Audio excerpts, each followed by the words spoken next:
السلام عليكم ورحمة الله وبركاته. إن الحمد لله نحمده ونستعينه ونستغفره ونؤمن به ونتوكل عليه ونعوذ بالله من شرور أنفسنا ومن سيئات أعمالنا. من يهده الله فلا مضل له ومن يضلل فلا هادي له. ونشهد أن لا إله إلا الله وأشهد أن محمدا عبده ورسوله. أما بعد، يا أيها الناس اتقوا ربكم الذي خلقكم من نفس واحدة خلق منها زوجها وبث منهما رجالا كثيرا ونساء واتقوا الله الذي تساءلون به والأرحام إن الله كان عليكم رقيبا. إن أصدق الحديث كتاب الله وأحسن الحديث هدي محمد صلى الله عليه وسلم وشر الأمور محدثاتها وكل محدثة بدعة وكل بدعة ضلالة وكل ضلالة في النار. கண்ணியமான அல்லாஹ்வின் நல்லடியார்களே, அல்லாஹ்வுடைய சாந்தியும் சமாதானமும் ரசூலுல்லாஹி ஸல்லல்லாஹு அலைஹி வஸல்லம் அவர்களின் மீதும் அவர்களை பின்பற்றி வாழ்ந்த சத்திய சஹாபாக்கள், தபீஈன்கள், தபா தபீஈன்கள், நாதாக்கள், சுஹதாக்கள், குறிப்பாக இச்சபையிலே அமர்ந்திருக்கக்கூடிய உங்கள் மீதும் என் மீதும் நின்று நிலவட்டுமாக என்று பிரார்த்தனை செய்தவனாக ஆரம்பம் செய்கின்றேன். ஆரம்பமாக அல்லாஹ்வின் மீதுள்ள அச்சத்தை கொண்டு ஆரம்பம் செய்கின்றேன். காரணம், ரசூலுல்லாஹி ஸல்லல்லாஹு அலைஹி வஸல்லம் அவர்கள் எந்த ஒரு உபதேசத்தை ஆரம்பம் செய்யும் போதும் அல்லாஹ்வின் மீதுள்ள அச்சத்தை கொண்டு ஆரம்பம் செய்வார்கள். எதையெல்லாம் அல்லாஹ் தஆலா நமக்கு ஹலாலாக்கினானோ அதையெல்லாம் நம்முடைய வாழ்வுகளில் இணைந்து வாழக்கூடிய வாழ்க்கையையும், எதையெல்லாம் அல்லாஹ் தஆலா நமக்கு ஹராமாக்கினானோ அதை விட்டு விலகக்கூடிய வாழ்க்கையை அல்லாஹ் தஆலா நம் அனைவருக்கும் நசீபாக்குவானாக. வாழும் பொழுதும் மரணிக்கும் பொழுதும் இறை நம்பிக்கையாளர்களாகவே வாழ்ந்து இறை நம்பிக்கையாளர்களாகவே மரணிக்கக்கூடிய சூழ்நிலையை அல்லாஹ் தஆலா நம் அனைவருக்கும் நசீபாக்குவானாக. கண்ணியமான அல்லாஹ் நல்லடியார்களே, சஹாபாக்களின் வாழ்வு தரும் படிப்பினை என்கின்ற தொடர் தலைப்பின் வாயிலாக பல சஹாபாக்களின் வரலாறுகளை பார்த்து கொண்டிருக்கின்றோம். இன்றைக்கு நாம் பார்க்க இருக்கக்கூடிய சஹாபி யார் என்று சொன்னால், அவருடைய சிறப்பே கல்விதான். கல்வியை கொண்டு உயர்ந்த ஒரு மனிதர், கல்வியால் சிறப்பாக்கப்பட்ட ஒரு மனிதர். இன்றைக்கும் மனிதர்களுடைய மத்தியிலே கல்வி என்று சொன்னால் அவரைத்தான் இன்றைக்கும் போற்றி புகழ்கின்றது இந்த உலகம். யார் என்று சொன்னால் அவர்கள் தான் அபூ ஹுரைரா ரலியல்லாஹு அவர்கள். கிட்டத்தட்ட 5000 ஹதீசுகளை ஒற்றை மனிதராக அறிவித்தார்கள் என்று சொன்னால் எந்த அளவிற்கு இந்த மனிதர் இஸ்லாத்திற்காக தன்னுடைய உழைப்பை செலுத்தியிருப்பார், எந்த அளவிற்கு கல்விகளை கற்றுக்கொண்டிருப்பார். கண்ணியமான அல்லாஹ் நல்லடியார்களே, அபூ ஹுரைரா ரலியல்லாஹு அவர்கள் நமக்கு பிரபல்யமான ஒரு பெயர். ஆனால் எத்தனை நபர்களுக்கு அவருடைய வாழ்க்கை வரலாறு தெரியும்? நம்ம எத்தனை நபர்கள் அவருடைய வாழ்க்கை வரலாறுகளை படித்திருக்கின்றோம்? எந்த ஒரு ஹதீஸை எடுத்துக்கொண்டாலும் அபூ ஹுரைரா அறிவித்தார், அபூ ஹுரைரா ரலியல்லாஹு அவர்கள் சொன்னார்கள், அபூ ஹுரைரா ரலியல்லாஹு அவர்கள் ரசூலுல்லாஹி ஸல்லல்லாஹு அலைஹி வஸல்லம் அவர்களிடம் கேட்டார்கள் என்பதாக கிட்டத்தட்ட 5000 ஹதீஸ்களை நாம் அபூ ஹுரைரா ரலியல்லாஹு அவர்களிடம் மாத்திரம் எடுத்துக்கொள்கின்றோம். எந்த அளவிற்கு கல்வியின் சிறப்புடையவர்! இப்படிப்பட்ட அபூ ஹுரைரா ரலியல்லாஹு அவருடைய இயற்பெயர் என்ன தெரியுமா? கண்ணியமான அல்லாஹ் நல்லடியார்களே, ரசூலுல்லாஹி ஸல்லல்லாஹு அலைஹி வஸல்லம் அவர்கள் பல சஹாபாக்களுக்கு பல பட்டை பெயர்களை சூட்டினார்கள். அதே போன்று சில மனிதர்களுக்கு அரபுலக மக்கள் சில பட்ட பெயர்களை சூட்டுவாங்க. நம்ம ஊரிலே பட்டை பெயர்களை சூட்டுவோம் அல்லவா? அது போன்று அன்றைக்கு இந்த அரபுகள் அவர்கள் செய்யக்கூடிய சில விஷயங்களை வைத்து அவர்களுக்கு பட்ட பெயரை சூட்டுவாங்க. அப்படிதான் அபூ ஹுரைரா ரலியல்லாஹு அவர்களுக்கு பட்டை பெயர்களை சூட்டினார்கள். ஆனால் அவருடைய இயற்பெயர் என்னவென்று சொன்னால் கிட்டத்தட்ட 30 பெயர்களை இமாம்கள் கூறுகின்றார்கள். ஏனென்று சொன்னால் அவருடைய பட்டை பெயரை கொண்டே அவர் அறியப்படுவதனால், பட்டை பெயரை கொண்டே அவர் அழைக்கப்படுவதனால் அவருடைய இயற்பெயர் மறைந்து விட்டது. அதிகமான இமாம்கள் சொல்லுகின்றார்கள், அப்துர் ரஹ்மான் இப்னு சஹல் என்கின்ற பெயர் தான் அவருடைய இயற்பெயர். அவருடைய தந்தை பெயர் சஹல், அவருடைய பெயர் அப்துர் ரஹ்மான், அதுதான் அவருடைய இயற்பெயர் என்பதாக சொல்லப்படுகின்றது. ஆனால் இன்றைக்கு வரைக்கும் அவருடைய இயற்பெயர் அதிகமான மக்களுக்கு இன்றைக்கும் தெரியாது. ஆனால் அவருக்கு அழைக்கப்பட்ட அந்த பட்டை பெயரின் காரணமாக அவரை இன்றைக்கும் நாம் பிரபல்யமாக அழைத்துக் கொண்டிருக்கின்றோம். எப்படி அவர்களுக்கு அபூ ஹுரைரா என்கின்ற பெயர் வந்தது? கண்ணியமான அல்லாஹ்வின் நல்லடியார்களே, அப்துல்லா இப்னு ரஃபி ரஹ்மத்துல்லாஹி அலைஹி பிற்காலத்தில் வாழ்ந்த ஒரு நல்ல மனிதர், மார்க்க அறிஞர். அவர் கேட்கின்றார் அபூ ஹுரைரா ரலியல்லாஹு அன்ஹுவிடம், யா அபூ ஹுரைரா, அபூ ஹுரைராவே, உங்களுக்கு ஏன் அபூ ஹுரைரா என்கின்ற பெயர் வந்தது என்பதாக கேட்ட பொழுது அபூ ஹுரைரா ரலியல்லாஹு அன்ஹு சொன்னார்கள், என்னுடைய குடும்பத்தில் இருக்கவங்க கிட்டெல்லாம் நான் ஆடு மேய்ச்சிட்டு இருந்தேன். அவங்களுடைய ஆடுகளை எல்லாம் மேய்க்கக்கூடிய ஒரு மனிதனாக நான் இருந்தேன். அப்பொழுது அங்கு சின்ன சின்ன பூனை குட்டிகள் இருக்கும். அந்த பூனை குட்டிகளை எல்லாம் எடுத்துக்கொண்டு நான் அதை கொஞ்சுவேன், அதுடன் விளையாடுவேன். அதை வைத்துக் கொண்டு பூனையின் தந்தை அபூ ஹுரைரா என்பதாக என்னை அழைக்க ஆரம்பித்தார்கள். அதுவே எனக்கு பிரபல்யமான பெயராக மாறப்பட்டது என்பதாக அபூ ஹுரைரா ரலியல்லாஹு அன்ஹு சொன்னார்கள். கண்ணியமான அல்லாஹ்வின் நல்லடியார்களே, இந்த சஹாபி ஆரம்ப காலகட்டத்தில் எல்லாம் இஸ்லாத்தை ஏற்றுக்கொள்ளவில்லை. இவர் மக்காவாசியும் கிடையாது. மக்காவினுடைய வெளிப்பகுதியில் இருக்கக்கூடிய ஒரு கிராமவாசி தான் இந்த அபூ ஹுரைரா ரலியல்லாஹு அன்ஹு. பனு தௌஸ் என்கின்ற சொல்ல அழைக்கப்படுகின்ற ஒரு கோத்திரத்தில் வாழக்கூடிய ஒரு மனிதராக அபூ ஹுரைரா ரலியல்லாஹு அன்ஹு இருந்தார்கள். இந்த அபூ ஹுரைரா ரலியல்லாஹு அன்ஹு பிற்காலத்திலே எந்த அளவுக்கு என்று சொன்னால், அகல் போரெல்லாம் முடிந்து கைபர் யுத்தம், கிட்டத்தட்ட ரசூலுல்லாஹி ஸல்லல்லாஹு அலைஹி வஸல்லம் அவர்கள் மரணிப்பதற்கு 5 வருடங்களுக்கு முன்னால், 6 வருடங்களுக்கு முன்னால் இஸ்லாத்திற்குள்ளாக நுழைகின்றார்கள். எந்த ஒரு சஹாபியும் இத்தனை ஹதீஸை அறிவித்திருக்க முடியாது. கிட்டத்தட்ட 5000 ஹதீஸ்களை ஒற்றை மனிதராக அறிவித்தார்கள். எந்த அளவுக்கு சிறப்பு, சிந்தித்து பார்க்க வேண்டும். கண்ணியமான அல்லாஹ்வின் நல்லடியார்களே, இவர்கள் இஸ்லாத்தை ஏற்பதற்காக தன்னுடைய தௌஸ் என்கின்ற கோத்திரத்தை விட்டுவிட்டு நடந்தே வருகின்றார்கள் மதீனாவை நோக்கி. ஒரு இரவு நேரத்திலே பயணப்பட்டு வருகின்றார்கள். வரும் பொழுது சில கவிதைகளை பாடி வருகின்றார்கள். என்ன ஒரு இரவு இது, எவ்வளவு ஒரு களைப்பான இரவு. ஆனால் இந்த நேரத்திலே எனக்கு இஸ்லாம் கிடைக்கப் போகின்றது, ஈமான் கிடைக்கப் போகின்றது என்பதாக கவிதைகளை பாடியவர்களாக மதீனாவுக்குள்ளே நுழைகின்றார்கள். மதீனாவிற்குள்ளே நுழைந்து ரசூலுல்லாஹி ஸல்லல்லாஹு அலைஹி வஸல்லம் அவர்களை சந்திக்கின்றார்கள். இஸ்லாத்திற்குள்ளாக ஃபஜ்ருடைய நேரத்திலே இஸ்லாத்திற்குள்ளாக நுழைகின்றார்கள். ஃபஜ்ருடைய நேரம் ரசூலுல்லாஹி ஸல்லல்லாஹு அலைஹி வஸல்லம் அவர்கள் தொழ ஆரம்பிக்கின்றார்கள், தொழ வைக்கின்றார்கள். முதல் வசனம், முதல் அத்தியாயம், முதல் ரக்காயத்திலே சூரத்துல் மரியம் ஓதப்படுகின்றது. இரண்டாவது ரக்காயத்தில் சூரத்துல் முத்தஃபிஃபீன் ஓதப்படுகின்றது. கண்ணீர் விட்டு அழுகின்றார்கள் அபூ ஹுரைரா ரலியல்லாஹு அன்ஹு. அப்பதான் இஸ்லாத்தை ஏற்றிருக்காங்க. முதல் தொழுகை முடிகின்றது, கண்ணீர் விட்டு அழுது கொண்டே இருக்கின்றார்கள். என்ன காரணம் என்று கேட்ட பொழுது அல்லாஹ் குர்ஆனில் சொல்கின்றான் அல்லவா, வைலுல் லில் முத்தஃபிஃபீன், யாரெல்லாம் மோசடி செய்கின்றார்களோ, யாரெல்லாம் தன்னுடைய வியாபாரங்களிலே மோசடி செய்கின்றார்களோ அவர்களுக்கு கேடு என்பதாக அல்லாஹ் தஆலா சொல்கின்றான் அல்லவா. இதை பார்த்து விட்டு சொன்னார்கள், அந்த குர்ஆன் வசனம் ஓதும் போதே சொன்னார்கள், வைலுல் அபி, என்னுடைய தந்தைக்கும் நாசம்தான் என்பதாக சொன்னார்கள். ஏன் என்று சொன்னால், அந்த தௌஸ் கோத்திரத்தில் இருக்கக்கூடிய மக்கள் எல்லாம் 2 தராசுகளை வைத்திருப்பார்கள். ஒரு தராசை அதிகமாக எடைகளை கூட்டினாலும் அது கம்மியாக தான் காட்டும்.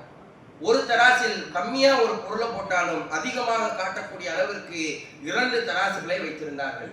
ஏதாவது ஒரு பொருளை வாங்கணும்னா எந்த பொருளை வச்சா கம்மியா காட்டுமோ அந்த தராசை கொண்டு போய் அவங்களுக்கு தக்க அதிகமான பொருட்களை வாங்கிக் கொள்வார்கள். விற்க வேண்டும் என்று சொன்னால் எந்த தராசிலே அதிக கனம் கணக்குமோ அந்த தராசை கொண்டு போய் கம்மியான பொருளை போட்டு கம்மியான பொருளை அதிக லாபத்திற்கு விற்கக்கூடியவர்களாக அன்றைக்கு தௌசினுடைய மக்கள் இருந்தார்கள். இதை பார்த்து சொன்னார்கள், யா ரசூலுல்லாஹ், என்னுடைய கோத்திரமே இப்படிதான், ஏமாற்றக்கூடிய ஒரு கோத்திரம், எதை செஞ்சாலும் அவங்க ஏமாத்ததான் செய்வாங்க யா ரசூலுல்லாஹ், அதனால நான் அப்படி சொன்னேன் என்பதாக அபூ ஹுரைரா ரலியல்லாஹு அன்ஹு சொன்னார்கள். கண்ணியமான அல்லாஹ்வின் நல்லடியார்களே, அவர்கள் மக்காக்குள் வரும் பொழுது அவருடைய வேலைக்காரர், அவருக்குன்னு ஒரு அடிமை இருந்தாரு, அது வரும்போதே தொலைந்து விடுகின்றார். அவருடைய வேலையாளை தொலைத்தவர்களாக மக்காக்குள்ள வருகிறாங்க. மக்காவிலே சில காலங்கள் வாழ்ந்து மதீனாவுக்குள்ளாக வருகின்றார்கள். மதீனாவிலே சில காலங்கள் வாழ்ந்து கொண்டிருக்கும் பொழுது ஒரு நாள் அபூ ஹுரைரா ரலியல்லாஹு அன்ஹு படுத்திருக்கின்றார்கள். ஒரு மனிதர் தூரத்திலிருந்து நடந்து வருகின்றார். இதை பார்த்த ரசூலுல்லாஹி ஸல்லல்லாஹு அலைஹி வஸல்லம் சொன்னார்கள், யா அபா ஹுரைரா, அபூ ஹுரைராவே, உன்னுடைய வேலைக்காரன் வர்றான் பாரு, உங்களுடைய வேலைக்காரன் வராங்க பாருங்க, எந்திரிச்சு பாருங்கன்னு சொல்லும் பொழுது உடனடியாக சொன்னார்கள், யா ரசூலுல்லாஹ், என்னுடைய அடிமையை, என்னுடைய வேலைக்காரனை நான் இப்பொழுதே விடுதலை செய்கின்றேன், அவன் இஷ்டம் போல் வாழ்ந்து கொள்ளட்டும் என்பதாக விடுதலை செய்தார்கள். கனிவான அல்லாஹ் நல்லடியார்களே, அவர்கள் தௌஸ் கோத்திரத்தில் இருக்கும் வரைக்கும் நல்ல ஒரு செல்வந்தராக, நல்ல வாழக்கூடிய மனிதராக இருந்தார்கள். என்றைக்கு மதீனாக்குள்ளே வந்தார்களோ அதற்கு பின்னால் அஸ்ஹாபு சுஃபா என்பதாக சொல்லுவார்கள், திண்ணை தோழர்கள். திண்ணை தோழர்களில் ஒருவராக இந்த அபூ ஹுரைரா ரலியல்லாஹு அன்ஹு மாறுகின்றார்கள். கிட்டத்தட்ட 70 திண்ணை தோழர்கள் இருந்ததாக நமக்கு ஹதீஸ்களின் மூலமாக நாம் தெரிந்து கொள்கின்றோம். கண்ணியமான அல்லாஹ் நல்லடியார்களே, மிகவும் பேணுதலுடைய ஒரு மனிதராக, இஸ்லாமிய சட்டங்களை கரைத்து குடித்த ஒரு மனிதராக இந்த அபூ ஹுரைரா ரலியல்லாஹு அன்ஹு இருந்தார்கள். எந்த அளவுக்கு என்று சொன்னால், ஒரு முறை ரசூலுல்லாஹி ஸல்லல்லாஹு அலைஹி வஸல்லம் நடந்து சென்று கொண்டிருக்கின்றார்கள். பக்கத்திலே அபூ ஹுரைரா ரலியல்லாஹு அன்ஹு நடந்து போயிட்டு இருக்காங்க. திடீர்னு ரசூலுல்லாஹ் பார்க்கறாங்க, அபூ ஹுரைராவை காணோம். திருப்பி கொஞ்ச தூரம் ரசூலுல்லாஹி ஸல்லல்லாஹு அலைஹி வஸல்லம் எங்கேயாவது போயிருப்பாங்கன்னு நடந்து போறாங்க. திருப்பி அபூ ஹுரைரா ரலியல்லாஹு அன்ஹு பக்கத்துல இருக்காங்க. யா அபா ஹுரைரா, அபூ ஹுரைராவே, எங்க போனீங்க இவ்வளவு நேரம்? உங்களை சில நேரம் காணலையே, எங்க போனீங்கன்னு கேட்கும் பொழுது அபூ ஹுரைரா ரலியல்லாஹு அன்ஹு சொன்னார்கள், யா ரசூலுல்லாஹ், நான் குளிப்பு கடமையில் இருந்தேன், நான் தெரியாம உங்க கூட நடந்துட்டு வந்திருந்தேன். எனக்கு அப்பொழுதுதான் தோணுச்சு, நாம் குளிப்பு கடமையில் இருக்கின்றோம் என்பதனை நாம் அறிந்தவுடன் உடனடியாக போய் நான் குளிச்சுட்டு வந்தேன், தாமதப்படுத்தக்கூடாது என்பதற்காக நான் உடனடியாக குளித்து வந்தேன் என்பதாக அபூ ஹுரைரா ரலியல்லாஹு அன்ஹு சொன்னார்கள். கண்ணியமான அல்லாஹ் நல்லடியார்களே, நமக்கு எல்லாம் தெரிந்த ஒரு பிரபல்யமான ஒரு விஷயம், அபூ ஹுரைரா ரலியல்லாஹு அன்ஹு அதிகமான ஹதீஸ்களை அறிவித்தாலும் சில சம்பவங்களிலே அபூ ஹுரைரா ரலியல்லாஹு அன்ஹு சில இடங்களில் தெளிவாக தெரிவார்கள். ஒரு முறை ரசூலுல்லாஹி ஸல்லல்லாஹு அலைஹி வஸல்லம் அவர்கள் தன்னுடைய கஸானாவை, அதாவது ரசூலுல்லாஹி ஸல்லல்லாஹு அலைஹி வஸல்லம் பைத்துல் மாலில் இருக்கக்கூடிய பொருட்களை பாதுகாப்பதற்காக அபூ ஹுரைரா ரலியல்லாஹு அன்ஹு விட்டு செல்கின்றார்கள். இரவு நேரம் ரசூலுல்லாஹி ஸல்லல்லாஹு அலைஹி வஸல்லம் அவர்கள் அந்த இடத்திலே விட்டு செல்கின்றார்கள். அந்த இடத்திற்கு காவலாளியாக அபூ ஹுரைரா ரலியல்லாஹு அன்ஹு இருக்கின்றார்கள். இரவு நேரம் ஒரு திருடன் வருகின்றான், திருட முற்படுகின்றான். அந்த இடத்திலே கையும் காலுமாக அபூ ஹுரைரா ரலியல்லாஹு அன்ஹு பிடிக்கின்றார்கள். அந்த திருடன் சொல்றான், என்னை இன்னைக்கு ஒரு நாள் விட்டுருங்க, நான் நாளைக்கு திருட மாட்டேன் என்பதாக சொல்கின்றான். அன்றைக்கு ஒரு நாள் விடப்படுகின்றது. மறுநாள் இரவும் அதே திருடன் வந்து திருட வரான். இதை பார்த்து அபூ ஹுரைரா ரலியல்லாஹு அன்ஹு சொல்றாங்க, நேத்து நீ திருட வந்தல்ல, நேத்து நீ எக்ஸ்கியூஸ் கேட்டல்ல, நேத்து நீ என்னை விட்டுருங்கன்னு சொன்னல்ல, நான் விட்டு விட்டேன், இன்றைக்கும் நீ திருட வந்திருக்கின்றாய், உன்னை விட மாட்டேன் என்பதாக மீண்டும் பிடிக்கின்றான். மீண்டும் பிடிக்கப்படுகின்றது. அப்பயும் அந்த திருடன் சொல்றான், இந்த ஒரு வாட்டி மட்டும் என்னைய மன்னிச்சு விட்டுடுங்க, அடுத்த முறை நான் வரமாட்டேன் என்பதாக சொல்லப்படுகின்றது. அபூ ஹுரைரா ரலியல்லாஹு அன்ஹு மனம் இலகி அவனை விடுகின்றார்கள். மூன்றாவது நாள் அதே போன்ற அதே திருடன் இரவு நேரத்திலே வருகின்றான். திருட முற்படும் பொழுது அபூ ஹுரைரா ரலியல்லாஹு அன்ஹு தன்னுடைய கைகளால் பிடிக்கின்றார்கள் அந்த திருடனை. அப்பொழுது அந்த திருடன் சொன்னான், அந்த திருடனை யார் வந்தானா, ஷைத்தான் வரான். ஒரு மாறு வேதத்திலே ஷைத்தான் அனைத்து உருவங்களிலும் வருவான். இல்லா ரசூலுல்லாஹி ஸல்லல்லாஹு அலைஹி வஸல்லம் அவருடைய உருவத்தை தவிர மீதம் யாருடைய உருவத்திலும் ஷைத்தான் வருவான் என்பதற்கு இது ஒரு ஆதாரமான ஒரு செய்தி. ஷைத்தான் வந்து சொல்கின்றான், இனி நான் வரமாட்டேன், நம்பிக்கை இல்லைன்னா நீ ஆயத்துல் குர்சியை ஓது என்பதாக சொல்லப்படுகின்றது. ஆயத்துல் குர்சியை அபூ ஹுரைரா ரலியல்லாஹு அன்ஹு ஓதுகின்றார்கள். ஷைத்தான் காணாம போயிடுறான். மறுநாள் ரசூலுல்லாஹி ஸல்லல்லாஹு அலைஹி வஸல்லம் அவர்கிட்ட சொன்ன பொழுது ரசூலுல்லாஹி ஸல்லல்லாஹு அலைஹி வஸல்லம் சொன்னார்கள்,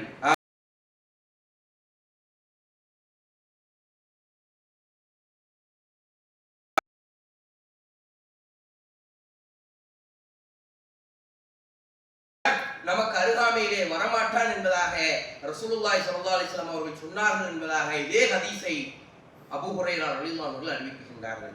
கண்ணியமான அல்லாஹ் நல்லடியார்களே, எந்த அளவிற்கு என்று சொன்னால், திண்ணை தோழர்கள் என்று சொன்னாலே உணவுக்கு மிகவும் கஷ்டப்படக்கூடிய தோழர்கள், கல்விக்காக தங்களுடைய வாழ்க்கையவே அர்ப்பணித்த தோழர்கள் தான் திண்ணை தோழர்கள். பள்ளிவாசலினுடைய திண்ணைகளிலே உட்கார்ந்து இருப்பார்கள். ரசூலுல்லாஹி ஸல்லல்லாஹு அலைஹி வஸல்லம் அவர்கள் உணவு கொடுத்தா, யாராவது உணவு கொடுத்தா வாங்கி சாப்பிட்டுக்குவாங்க, திண்ணையிலே உட்கார்ந்துக்குவாங்க. எந்த அளவிற்கு என்று சொன்னால், இன்றைக்கெல்லாம் நாம் மேலாடை கீழாடை என்பதாக அணிகின்றோம் அல்லவா? அன்றைக்கு இருந்த திண்ணை தோழர்கள் ஒரே ஆடையை மேலாடையாகவும் கீழாடையாகவும் அணிந்து கொண்டிருந்தார்கள். நம்மள்ட்ட இருக்கக்கூடிய ஒரு கீழாடையை வைத்து நம்ம உடம்பு முழுக்க மறைக்க முடியுமா? மறைக்க முடியாது. அந்த அளவிற்கு அவர்கள் பேணுதல் உடையவர்களாக இருந்தார்கள். அது மாத்திரமல்லாமல் அவர்கள் அந்த அளவிற்கு கஷ்ட சூழ்நிலைகளிலே திண்ணை தோழர்கள் இருந்தார்கள். அப்பொழுது ஒரு முறை ரசூலுல்லாஹி ஸல்லல்லாஹு அலைஹி வஸல்லம் கேட்கிறாங்க, யா ரசூலுல்லாஹ், இப்ப சாப்பிட்றதுக்கே எங்களுக்கு கஷ்டமா இருக்கு, எங்களுக்கு என்னைக்காவது ரசூலுல்லாஹ் சாப்பாடு கிடைக்குமா, எங்களுக்கு என்னைக்காவது உயர்தர உணவுகள் எல்லாம் கிடைக்குமா யா ரசூலுல்லாஹ் என்பதாக கேட்ட பொழுது அங்கிருந்த ரசூலுல்லாஹி ஸல்லல்லாஹு அலைஹி வஸல்லம் சொன்னார்கள், ஒரு நாள் வரும், அந்த நாளிலே உங்களுக்கு அடுக்கடுக்காக சாப்பாடுகள் வரும், உங்களுக்கு அழகழகான சாப்பாடுகள், அணிகலன்கள், உங்களுக்கு ஆடை ஆபரணங்கள் எல்லாம் கிடைக்கும் என்பதாக சொல்லும் பொழுது சஹாபாக்கள் கேட்கின்றார்கள், யா ரசூலுல்லாஹ், அந்த நேரத்துல இருக்கக்கூடிய நாங்கள் அப்பொழுது நாங்கள் உயர்ந்தவர்களா, இப்போ நாங்கள் இருக்கோமே, இப்பொழுது நாங்கள் உயர்ந்தவர்களா என்பதாக கேட்ட பொழுது ரசூலுல்லாஹி ஸல்லல்லாஹு அலைஹி வஸல்லம் சொன்னார்கள், இப்ப நீங்க ஒரு பேரித்தம்பளத்தை வைத்து ஒரு நாளை ஓட்டுகின்றீர்கள் அல்லவா, இப்பொழுது இருக்கீங்களே தான் சிறந்தது. அன்றைக்கு உங்களிடம் மாட மாளிகைகள் இருந்தாலும் உணவுகள் பற்றாக்குறைக்கு இல்லாமல் அதிகமான விரட்டியாக சாப்பாடுகள் இருந்தாலும் ஆடை அணிகலன்களை அதிகமாக அழகழகாக நீங்கள் அணிந்திருந்தாலும் இப்ப இருக்கீங்களே, இப்பொழுது இருக்கக்கூடிய நீங்கள் தான் சிறந்தவர்கள் என்பதாக ரசூலுல்லாஹி ஸல்லல்லாஹு அலைஹி வஸல்லம் கேட்டு சொன்னார்கள். காரணம் என்னவென்று சொன்னால் ரசூலுல்லாஹி ஸல்லல்லாஹு அலைஹி வஸல்லம் அவர்களே சொல்கின்றார்கள், உங்களிடம் அன்றைக்கு உணவுகள் இருக்கும், உங்களிடம் அணிகலன்கள் இருக்கும், தங்குவதற்கு வீடுகள் எல்லாம் இருக்கும், ஆனால் உங்களிடம் ஒற்றுமை இருக்காது என்பதாக ரசூலுல்லாஹி ஸல்லல்லாஹு அலைஹி வஸல்லம் அவர்கள் சொன்னார்கள். இன்றைக்கு நாம் கண்கூடாக பார்க்கின்றோம், ஆடை அணிகலன்களிலே நம்முடைய இஸ்லாமிய சமுதாயம் எந்த அளவுக்கு என்று சொன்னால், நோன்பினுடைய முதல் நோன்பிலிருந்து நாளைக்கு பெருநாள்னா கூட இன்றைக்கு வரைக்கும் பர்ச்சேஸ் பண்ணிக்கிட்டே இருக்கோம்.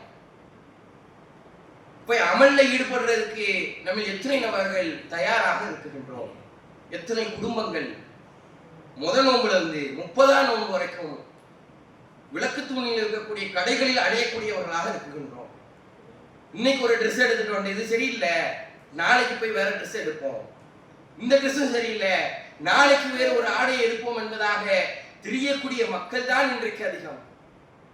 ஆனால் அன்றைக்கு சஹாபாக்கள் ஒரே ஆடையை அணிந்து கொண்டு வெறும் ஒரு பேரித்தம்பளத்தை வைத்துக் கொண்டு தங்களுடைய வாழ்நாளை ஓட்டினார்கள் என்று சொன்னார். எந்த அளவுக்கு அந்த சஹாபாக்கள் மேன்மக்களாக இருந்தார்கள். அவர்களை நம்முடைய கைகளை நீட்டி பேசுவதற்கு கூட நாம் எல்லாம் தகுதியற்றவர்கள். இன்றைக்கு பேசப்படுகின்றது சஹாபாக்கள் யார் தெரியுமா, அவர்கள் எல்லாம் ஒரு காலகட்டத்திலேயே காபிர்களாக இருந்தார்கள், அவர்களை நாம் பின்பற்றக்கூடாது என்பதாக பேசுகின்றார்கள் அல்லவா. சொல்ல வேண்டும், நாம் யார் தெரியுமா இந்த சஹாபாக்கள்? ஈமானிற்காக தங்களுடைய உலக விஷயங்களை எல்லாம் விட்டு கொடுத்தவர்கள் இந்த சஹாபாக்கள். ஆனால் இன்றைக்கு உலக விஷயத்திற்காக ஈமானை விடக்கூடிய மக்களாக இன்றைக்கு நம்முடைய சமுதாயம் மாறி இருக்கின்றது. கண்ணியமான அல்லாஹ் நல்லடியார்களே, இந்த அபூ ஹுரைரா ரலியல்லாஹு அவர்கள் பிற்காலத்திலே ஒரு ஆட்சி தலைவராக வருகின்றார்கள். அவர்களுக்கு முன்னால் ஒரு பொரித்த ஆடு வைக்கப்படுகின்றது, சாப்பிடுங்க என்பதாக சொல்லப்படுகின்றது. சாப்பிடுவதற்கு முன்னால் அழுகின்றார்கள், இந்த சாப்பாடுலாம் எனக்கு வேண்டாம், நான் ரசூலுல்லாஹி ஸல்லல்லாஹு அலைஹி வஸல்லம் அவர்களுடன் ஒரு காலகட்டத்திலே வாழ்ந்தேன், அப்பொழுது ஒரு பேரிச்சம்பளத்தை வைத்து வாழ்ந்து கொண்டிருந்தோம், அந்த பேரிச்சம்பளம் கிடைக்காட்டினாலும் அந்த நாளை கழித்துக் கொண்டிருந்தோம். ரசூலுல்லாஹி ஸல்லல்லாஹு அலைஹி வஸல்லம் இது போன்று பொரித்த ஆடுகளை எல்லாம் சாப்பிட்டது கிடையாது, நான் எப்படி சாப்பிடுவேன் என்பதாக அன்றைக்கு கண் கலங்கினார்கள் அபூ ஹுரைரா ரலியல்லாஹு அவர்கள். கண்ணியமான அல்லாஹ் நல்லடியார்களே, நாம் சிந்தித்து பார்க்க வேண்டும். இன்னைக்கு நம்ம என்ன நினைக்கின்றோம், சஹருக்கு இந்த சாப்பாடு இருந்தால் தான் சாப்பிடணும், இஃப்தாருக்கு இந்த வெரைட்டியில சாப்பாடு இருந்தால் தான் அந்த இஃப்தார் ஃபுல்ஃபில் ஆகும் யோசிக்கின்றோம் அல்லவா. சிந்தித்து பார்க்க வேண்டும் சஹாபாக்களை.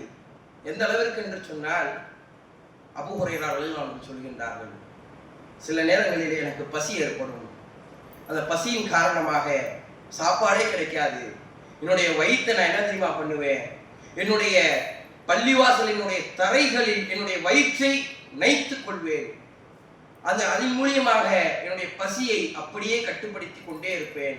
யாராவது சாப்பாடு கொடுத்தா அந்த சாப்பாடை வாங்கி சாப்பிடுவேன் என்பதாக அபூ ஹுரைரா ரலியல்லாஹு அன்ஹு சொன்னார்கள். யார் இந்த சஹாபி? கிட்டத்தட்ட 5000 ஹதீஸை எந்த ஒரு சஹாபியும் இது போன்ற ஹதீஸ்களை அறிவித்தது கிடையாது. எந்த ஒரு ஹதீஸை எடுத்தாலும் அபூ ஹுரைரா அறிவித்தார் என்பதாக பேசுகின்றோம் அல்லவா? அந்த சஹாபி சொல்கின்றார், எனக்கு பசி எடுத்தால் என்னுடைய உடலை, என்னுடைய வயிற்றை நான் அப்படியே தரையோடு தரையாக நைத்துக் கொள்வேன் என்பதாக. கண்ணியமான அல்லாஹ்வின் நல்லடியார்களே, எந்த அளவிற்கு இவர்கள் ஹதீஸ்களை அறிவித்தார்கள் என்று சொன்னால் அதிகபதிகமான ஹதீஸ்கள். கிட்டத்தட்ட அபூ ஹுரைரா ரலியல்லாஹு அன்ஹு சொன்னார்கள், ரசூலுல்லாஹி ஸல்லல்லாஹு அலைஹி வஸல்லம் அவர்களிடமிருந்து நான் 2 மூட்டைகளாக நான் பெற்றுக்கொண்டேன் ஹதீஸ்களை. அதில் ஒரு மூட்டையைத்தான் நான் வெளியே சொன்னேன், ஒரு மூட்டையை நான் இன்னும் சொல்லவே இல்லை. சொன்னா என்னை கழுத்தறுத்துருவாங்க, அந்த அளவுக்கு என்னிடம் ஹதீஸ்கள் இருக்கின்றது என்பதாக அபூ ஹுரைரா ரலியல்லாஹு அன்ஹு சொன்னார்கள்.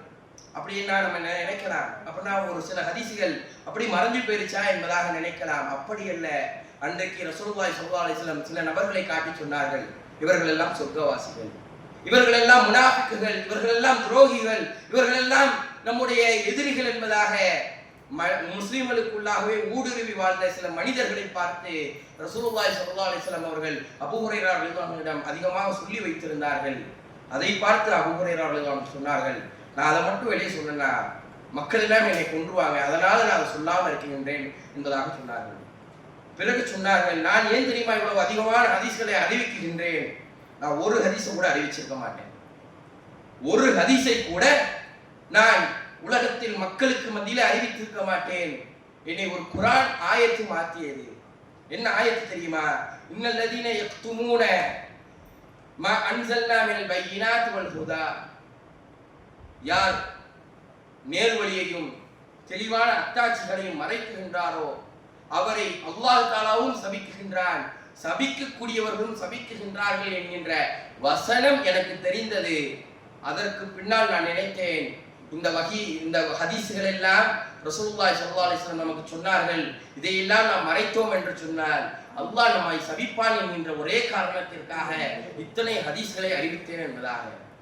அன்றைக்கு இந்த சஹாபாக்களே கேட்டார்கள், அக்ஸர் யா அபூ ஹுரைரா, நீங்கள் அதிகமான ஹதீஸ்களை அறிவிக்கிறீங்களே, ஏன் இவ்வளவு ஹதீஸ்களை அறிவிக்கிறீங்க? சஹாபாக்கள் கேட்டார்கள். அன்னை ஆயிஷா ரலியல்லாஹு அன்ஹா கேட்கின்றார்கள், யா அபூ ஹுரைரா அக்ஸர், நீங்கள் அதிகமான ஹதீஸ்களை அறிவிக்கின்றீர்கள், என்ன காரணம் என்பதாக கேட்ட பொழுது அபூ ஹுரைரா ரலியல்லாஹு அன்ஹு சொன்னார்கள், அன்னையே, யா உம்மஹாத்துல் முஃமினீன், முஸ்லிம்களினுடைய முஃமின்களுடைய அன்னையே, நான் எதற்காக தெரியுமா அதிகமான ஹதீஸ்களை அறிவிக்கின்றேன்? நான் ரசூலுல்லாஹி ஸல்லல்லாஹு அலைஹி வஸல்லம் அவர்களிடம் கல்வி பயின்றேன். நான் அந்த நேரத்திலே எனக்கு எண்ணெய் பூசுவதற்கு எண்ணெய் கிடையாது, சுருமா பூசுவதற்கு சுருமா கிடையாது, கெட்டிக்கொள்வதற்கு பெண் கிடையாது. அதனால் நான் கல்வியிலே மூழ்கி திளைத்து விட்டேன். எப்ப பார்த்தாலும் ரசூலுல்லாஹ்வோடையே இருப்பேன். அதன் காரணமாக ரசூலுல்லாஹ்வுடைய ஒவ்வொரு செயல்களையும் நான் அறிந்து கொண்டேன். எந்த அளவுக்கு என்று சொன்னார், ரசூலுல்லாஹி ஸல்லல்லாஹு அலைஹி வஸல்லம் அவர்களுடன் அதிக வருடம் வாழ்ந்த அன்னை ஆயிஷா ரலியல்லாஹு அன்ஹா அவர்களை விடவும் அதிகமான ஹதீஸ்களை அபூ ஹுரைரா ரலியல்லாஹு அன்ஹு அறிவித்தார்கள்.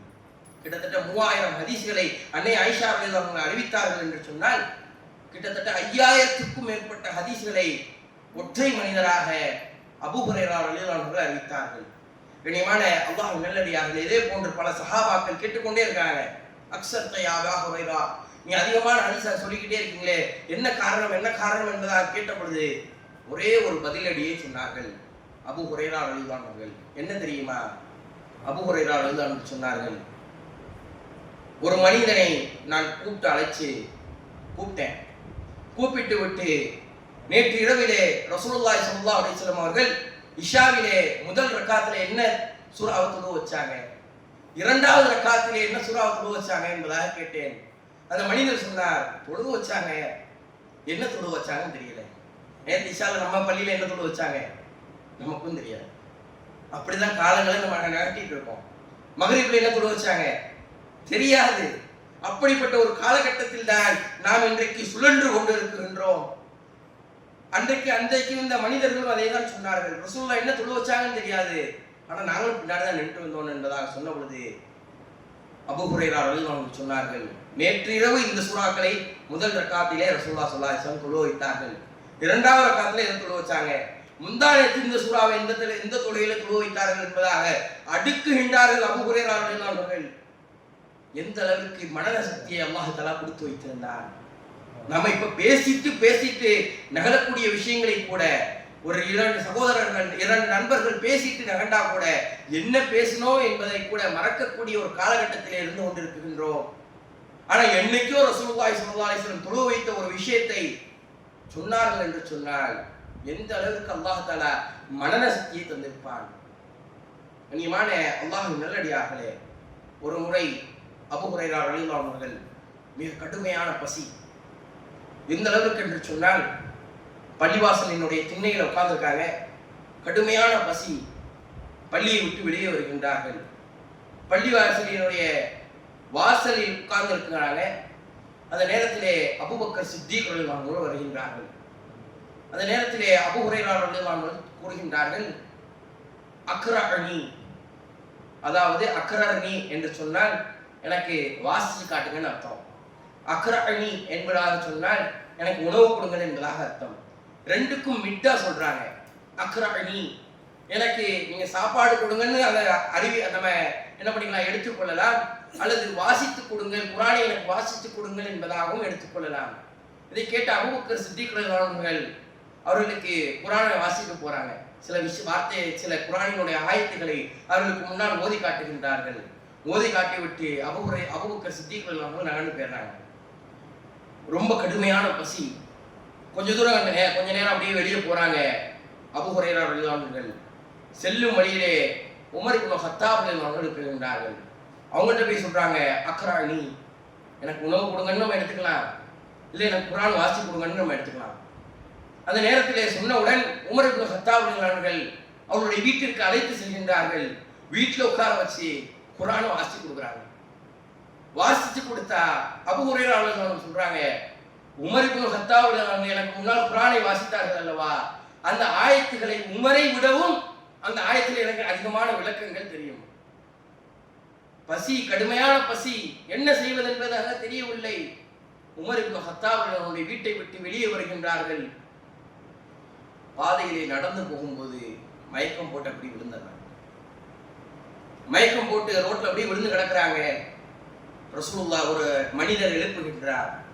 யார் என்று பார்த்தால் ரசூலுல்லாஹி ஸல்லல்லாஹு அலைஹி வஸல்லம் எழுப்பி என்ன பிரச்சனை என்பதாக கேட்ட பொழுது, யார் ரசூலுல்லாஹ், கடுமையான பசி யார் ரசூலுல்லாஹ், நான் சாப்பிட்டு சில தினங்களாக இருக்கும், உண்பதற்கு உணவில்லை, குடிப்பதற்கு பானங்கள் இல்லை, என்ன செய்வது யார் ரசூலுல்லாஹ் என்பதாக கேட்ட பொழுது ரசூலுல்லாஹி ஸல்லல்லாஹு அலைஹி வஸல்லம் தன்னுடைய வீட்டிற்கு அழைத்து செல்கின்றார்கள். அழைச்சிட்டு போயிட்டு வீட்டில ஒரு பவுல்ல ஒரு பாத்திரத்தில் பால் இருக்குகின்றது காட்டுறாங்க. பால் இருக்கு, நீங்க திண்ணை தோழர்கள் எல்லாம் கூட்டுவாங்க, அஸ்ஹாபு சுஃபா, யாரெல்லாம் திண்ணை தோழர்களாக இருக்காங்களோ அவங்க எல்லாத்தையும் கூட்டுவாங்கன்னு ரசூலுல்லாஹி ஸல்லல்லாஹு அலைஹி வஸல்லம் அவர்கள் அபூ ஹுரைரா ரலியல்லாஹு அன்ஹு சொல்றாங்க. ஒரே ஒரு பாத்திரம், கொஞ்சம் தான் பால் இருக்கும். ஆனால் அங்கிருந்த திண்ணை தோழர்களோ 70 பேர். யோசிச்சு பார்க்கணும், எப்படி இந்த பால் பத்தும்? அபூ ஹுரைரா ரலியல்லாஹு அன்ஹு நினைக்கிறாங்க, பெசாட்டுக்கு நம்ம மைங்கே கடந்துக்கலாம், நமக்கு கிடைச்ச ஒரு சின்னோண்டு விஷயம், அதையும் 70 பங்கு வைக்கும் போது நமக்கு என்ன பசி தீரும் என்பதாக நினைத்து கொண்டு அனைத்து சஹாபாக்களையும் அழைத்து வருகின்றார்கள். ரசூலுல்லாஹி ஸல்லல்லாஹு அலைஹி வஸல்லம் அவர்கள் அபூ ஹுரைரா ரலியல்லாஹு அன்ஹு ஒரு இடத்தில் அமர வைக்கின்றார்கள். அனைத்து சஹாபாக்களுக்கும் கொடுக்கின்றார்கள். நம்மளா தான் என்ன நினைச்சிருப்போம், நம்மளே கூப்பிட்டு வந்திருக்கோம், நமக்கே சரியான பசி, நம்மளுக்கு கடைசியா கொடுத்தா ஏதாவது மிஞ்சுமா, ஒரு சொட்டாவது கிடைக்குமா என்பதாக நாம் யோசிப்போம். அபூ ஹுரைரா ரலியல்லாஹு அன்ஹு உட்கார்ந்தே இருக்கின்றார்கள். அனைத்து சஹாபாக்களும் பாலை அருந்துகின்றார்கள்.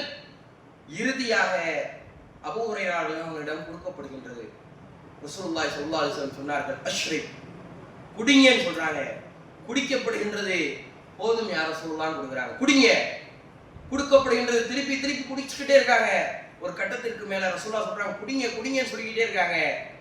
யா ரசூலுல்லாஹ், இதுக்கு மேல என்னால் குடிக்க முடியாது, என்னுடைய வயிறுகள் எல்லாம் நிரம்பி விட்டது, போதும் யா ரசூலுல்லாஹ் என்பதாக ரசூலுல்லாஹி ஸல்லல்லாஹு அலைஹி வஸல்லம் அவருடைய கைகளில் பாத்திரம் கொடுக்கப்படுகின்றது.